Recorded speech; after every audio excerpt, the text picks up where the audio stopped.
tactics and their unilateral dining changes, which impact gold, campus dining workers, and the student body at large. But DDS's unilateral anti-worker changes did not start last week, when students were met with the automated mess that is now the hop. Workers immediately knew that Dartmouth didn't care about students' well-being when they cut 50% of Ramekin and Baker shifts without notice. When they hired Matt Raymer, a staunch Trump ally against birthright citizenship, as the head of OVIS. When they threatened SNS on an international dining worker when she refused to be their cleaner at a cafe she was never hired in. When they rejected our union's proposal for ICE off campus at the bargaining table.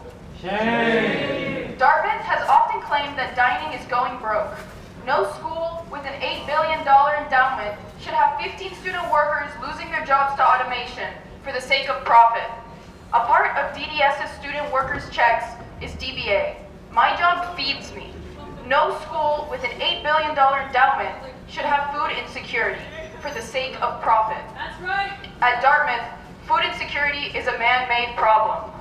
There are too many heinous examples to count, and there will continue to be if we don't speak up and fight back. SWCD has held John Plotzik and DDS accountable in the past, and we will do it again. Dartmouth dining, you're no good. Treat your workers like you should. Dartmouth dining, you're no good. Treat your workers like you should. Next up, we have Professor Morton from the History Department.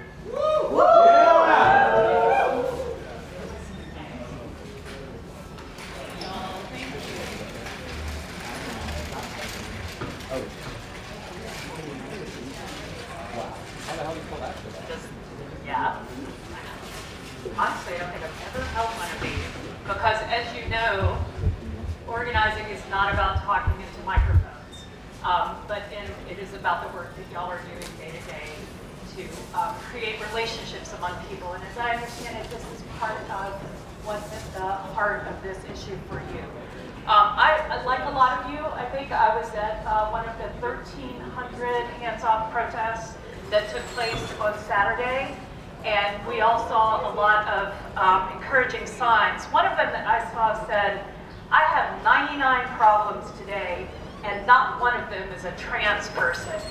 And I feel like from what we're hearing from your experience of these changes in your dining hall, that we could say we have 99 problems at Dartmouth here today, and not one of them is too much human interaction in any space. Not one of them is too much say in the conditions of work. In other words, not one of them is too many opportunities to practice the basic skills of relational life or shared decision making. It's no, you don't need me to tell you that we are facing unprecedented attacks on civil liberties. You don't need me to tell you that we are desperate for institutions willing to stand up for democracy, both at work and in every part of our shared lives. It sounds like someone here does, however, need to be reminded that how we built and protected those liberties was entirely on the backs of organized labor in the 20th century. And that institutions like white shoe law firms and well-endowed universities will not stand up to the lawless bullying of a gangsterish administration. We are looking yet again to organized labor to do that work. And so thank you for being the institution that is willing to stand up and reclaim the spaces of civil liberties and rights at work.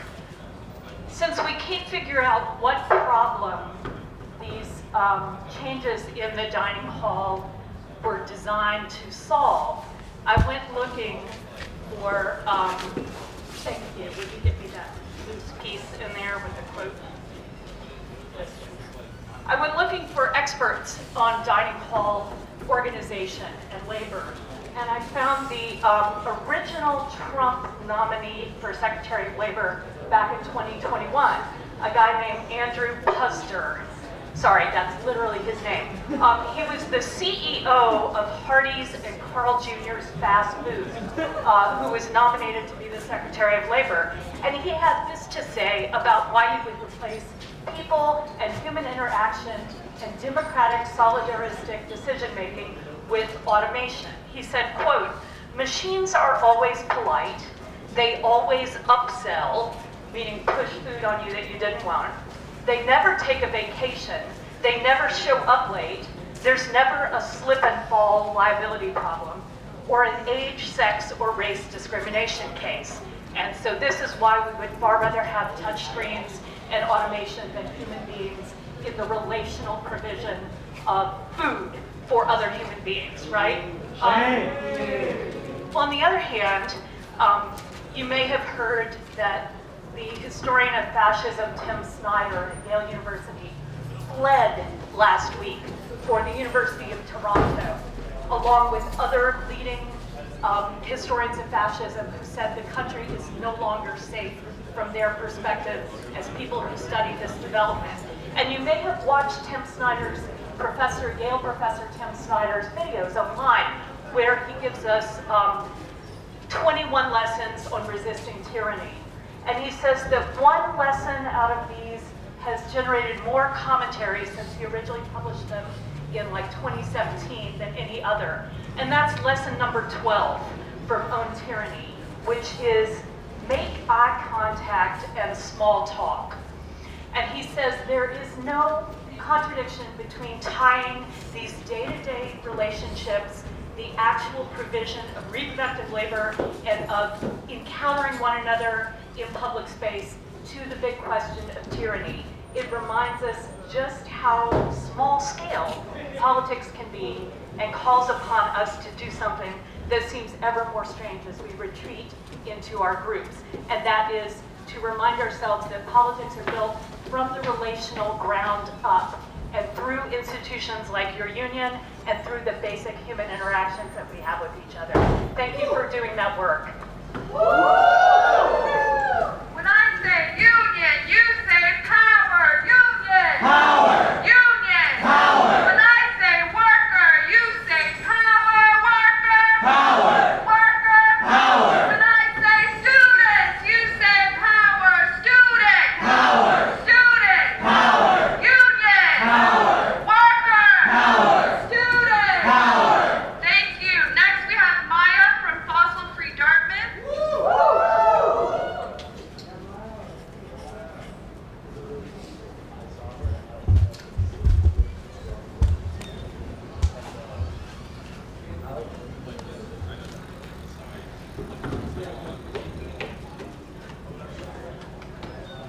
Hello everyone, my name is Maya, I'm 26. I organize with Fossil Free Dartmouth, with the Palestine Solidarity Coalition on the campus, and generally with amazing people that I see all around here. So I just want to take everyone, or invite everyone to take a moment to just look around at the people who have shown up. Make some eye contact, maybe share a smile with the people who show up time and again when injustice knocks on our doorstep. Today, I wanted to talk at this rally because of the recent developments that we've seen in our country and on our campus regarding the outright rise in hate against our international students, our undocumented students, the students who make up our campus, those who bring the diversity that our campuses love to talk about, those who bring the traditions, the knowledge that makes our academic community thrive and a beautiful place to learn about the world. Over the past few days, 147 international students in the United States have been told that their visas have been revoked. Shame. And just last week, that problem came to our doorstep. 2 Dartmouth students have been told that their visas have been revoked without reason or rhyme, simply because they weren't born in the United States.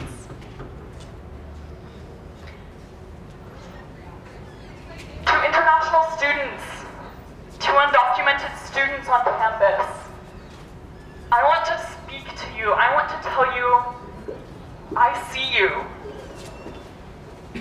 I value you. We want you here. Can I hear you all say that? I see you. I value you. I want you here. Again, I see you. I value you. I want you here. You're my friends.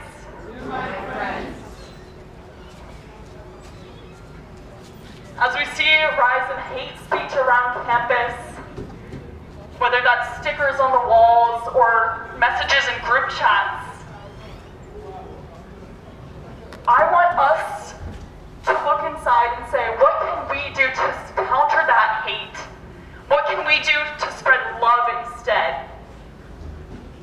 I see you.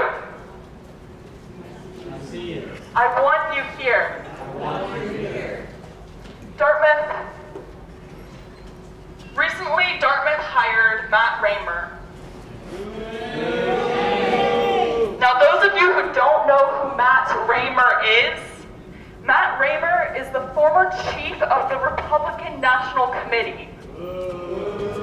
Matt Raymer has been hired to serve as Dartmouth's top lawyer and senior vice president. Matt Raymer will advise Byloc's leadership team legal and strategic matters and oversee the Office of Visa Immigration Services. Meanwhile, Matt Raymer has publicly denounced birthright citizenship. Dartmouth, we cannot allow Matt Raymer to be part of our leadership team. Matt Raymer does not represent our students. Matt Raymer will not stand up for our friends, our international, our undocumented friends, the people who make this campus thrive. And yes, this is a student worker issue, because when you pull up to know that, who are those who are working to serve the coffees, to run this place, to keep us caffeinated and happy? Those are the low-income students. Those are the international students. Those are the, yes. These are the people who we're talking about. So I have a message to the administration who chooses to claim neutrality in the face of all of this. Silence is not neutral. Hiring Matt Raymer is not neutral. When our community is being attacked, when visas are being revoked, when research is being silenced, when our money is funding genocide, we are not neutral. So what can we do about this? I encourage everyone to email the provost, email President Bylock, show up at office hours, and say no. We will not stand for this. We are concerned. And even more so, I encourage you to look inside and say, where can I spread love on this campus? Turn to your international friends. Say, I see you. I want you here. Thank you. Say it once, say it twice. We will not put up with ICE. Say it once, say it twice. We will not put up with ICE. Say it once, say it twice. We will not put up with ICE. Say it once, say it twice. We will not put up with ICE. Union strong, union proud. Everybody say it loud. Union strong, union proud. Everybody say it loud. Union strong, union proud. Everybody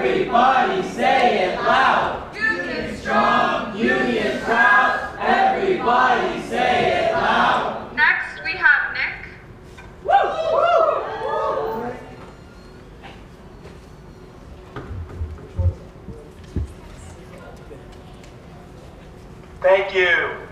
I've always wanted to use a megaphone, so thank you for giving me that opportunity. I'm speaking to you today as two things: a supporter of student workers and someone who really, really, really likes to eat. This puts me at great odds with Dartmouth dining services as it currently stands. Where I used to go to the hop and late night to find community and high quality food, I met with robots and cost cutting. Where there used to be flexible meal swipes, there are 1984-ass vending machines that only take DBA. Where there used to be delicious burger specials, there are now especially poor quality hamburger buns and limited toppings. Where there used to be fresh berries and fruit, we get one extremely ripe banana as a side option. This fucking sucks. I love eating. And I should add, we will not be appeased by DDS taking away and returning things like chicken tender quesos at late night. Taking away something and giving it back is not progress, it's kidnapping. Also, and I can't confirm this, they definitely changed the meat they use in the chicken. It's way cheaper and tastes a lot worse. All of this is an attempt by John Plotnick to curry enough favor to justify his shitty investments into fancy technology no one wants. And we have to stand up and tell him it won't work. I'd like to add, John is no stranger to bad investments. In 2016, he made national news when he was a dining hall operations operator at UNH, when he spent $18,000 on a single dining hall table that lit up when you touched it. Do we want that here? No! Finally, there's one last change I want to talk about, and that's the giant wall that now stands between workers at the hop and students waiting for their food. Where we once could chat and interact with dining employees, there is now nothing but a corporate beige wall. John wants workers and the student body to be separate. He wants us to talk to screens instead, even if it means we never see people like Charlie or Suleiman or Maria at the hop again. And unfortunately, as they cut shifts and automate jobs out of existence, we don't really know how many employees they're hiding behind that wall and how many we're losing.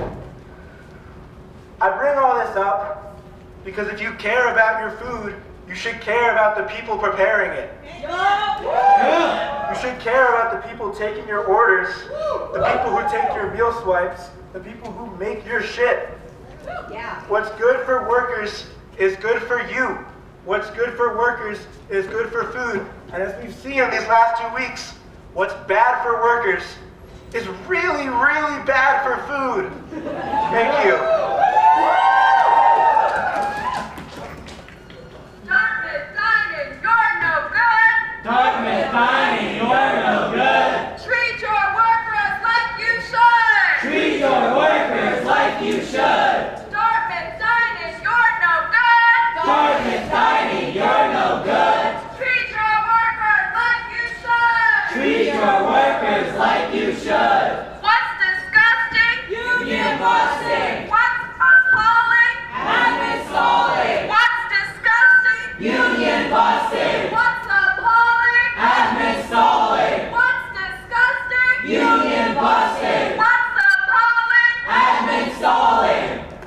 Rachel, rich and rude. Rachel, rich and rude. Rachel is the school's lead negotiator. She formerly worked at Jackson Lewis, which is a union-busting, anti-abortion law firm.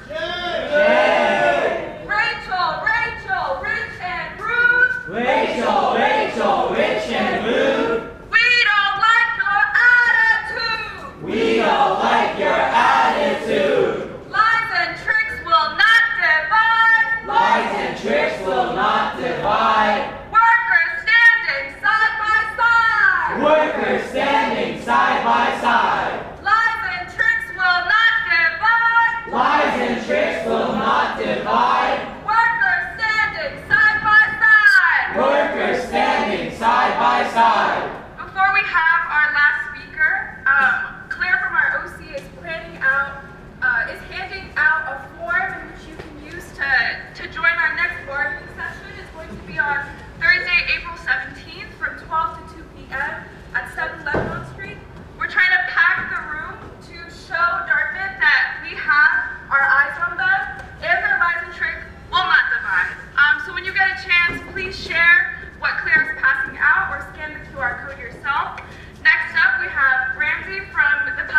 Solidarity Coalition.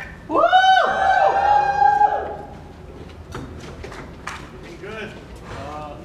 Free Palestine! Free Palestine! Free Palestine! Free Palestine! Free Palestine! Free Palestine! I want to touch on maybe a little bit more of a painful subject than the last excellent speech, which I have to say really was good. I think if I had to choose one word to describe the moment we're in, if I had to choose one word to describe the moment we're in, I would have to say it's one of fear. And I'm speaking candidly here. Because when we're looking at the domestic or the international level, really, things are bad. Like, I'm not gonna sugarcoat it. Things really are bad. International students are facing deportation for basic freedom of expression. The genocide in Palestine is going on as horrifying as ever. There was the news about the 15 medical workers who were found in a mass grave only last week. I don't know if you follow it. It's very hard to follow. Very painful. Even on Dartmouth campus, whether it's something as impactful but not necessarily as violent as the automation efforts going on around dining, or whether it's something even more, hurtful, such as the union busting going on, the admin stalling, we're seeing a moment where reactionary forces are really making a resurgence in everyday portions of our lives. And people are scared. We shouldn't deny this. People are scared, they are hurting, and they have every right to be. But the question is, how do we meet this moment? We shouldn't deny that we are scared. It's true. It is more difficult now than ever to speak out for Palestine, for the union, for the rights of students, workers, and all the other marginalized groups across this campus. But we can't let that fear stop us from taking action. We can't let that fear translate into despair. We need this fear we're facing in the face of genocide, in the face of reactionaries, in the face of all the other forces which want to strip the power that we have, the power we ought to have in a democratic society. We can't let them control our reaction. We need to meet this moment of optimism and hope, not despair. How do we do this? It means we stay active. It means we stay vocal. It means we don't back down when someone threatens to arrest us, to imprison us, to deport us, to do all these other horrible, violent things that now we are facing just because of our moral consciousness. We need to keep having rallies like these. We need to keep speaking up. We need to take things to the next level. We need to make sure that we don't allow our voices to be silenced. We can see clearly that this is an issue which is not just about Hanover, not just about Dartmouth. It's an issue about the whole world. From the genocide in Palestine here to even things as small and as local as automation efforts. The same people who are persecuting us are the same people who are putting this shit behind me inside FOCO. We can't let it translate to fear. We need to speak up. We need to be active. We need to have our voices be strong. So let's do a little bit of chanting here. Free Palestine! Free Palestine! Free Palestine! Free Palestine! Free Palestine! Free Palestine! When I say worker, you say power. Worker! Power! Worker! Power! Worker! Power! When I say student, you say power. Student! Power! Student! Power! Student! Power! When I say faculty, you say power. Maybe that was a bit of a stretch, but I think you get the point. I have the utmost respect for you all for coming out in a moment where I know many of us are really feeling the pressure. And I have the utmost hope that we will continue to show out in the days ahead for Palestine, for workers, for students, for academic and intellectual freedom, for all the things which are now under threat. And I would encourage you as one last thing, I can't pronounce her first name, but Öztürk, the Turkish graduate students, Rumeysa, thank you. Rumeysa Öztürk, the Turkish graduate student who was detained by plainclothes ICE officers, disappeared really, at Tufts University, has her trial coming up in Burlington, or a hearing on Monday. If people can come out to that and support in any way, or even just spread the word, this is something we can do in our local community to really spread awareness. And it's small things like this, where we focus on doing what we can, where we really make a difference. Thank you all so much, really. All right, one last time. Our union, united, will never be defeated. Our union, united, will never be defeated. Our union, united, will never be defeated. Our union, united, will never be defeated. Thank you for coming out, everyone. Please RSVP and tune in for Lisa's trial on Monday. Thank you.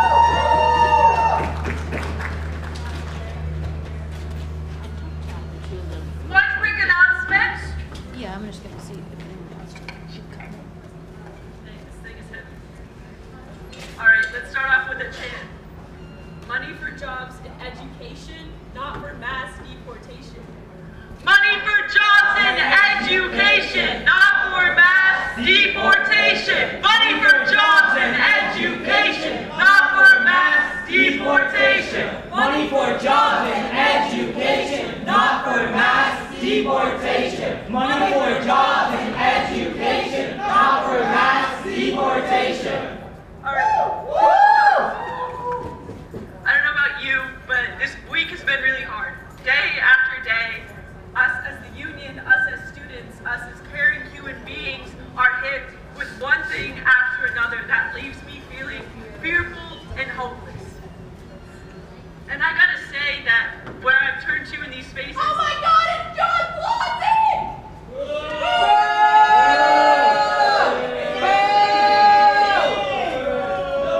What's disgusting? Union busting! What's appalling? Have installed! What's disgusting? Union busting! What's appalling? And installing! Surprise visitor. What I've turned to in these moments is the union, is spaces of activism, and it's certainly not management, administration, and our student government. That's what I gotta say. But my friend Sophic and I are trying to change student government, to make it a place that will actually stand up for workers, for students, for people right now who are fearful, who need their support more than ever. Sophic and I are running for president and vice president of Dartmouth student government for next year. What I gotta say is, where has GSG been? When we get these emails that our friends, our peers, are actively being deported, having their visas revoked, Where are they? why don't they send us an email before? Why don't they say, first thing in the morning, we're meeting with OBIS, we're meeting with Bylaw, and we're standing up for our students. That is their job. And what do they email us about? Getting back a chicken queso and not even fixing the root of the problem. That's what they say, right? We need them to stand up for us. We need actual representatives who care for the students who are in need, not for the frat bros and getting them some seltzer so they can continue to party. That's why Sophic and I are running. And we hope you will support us.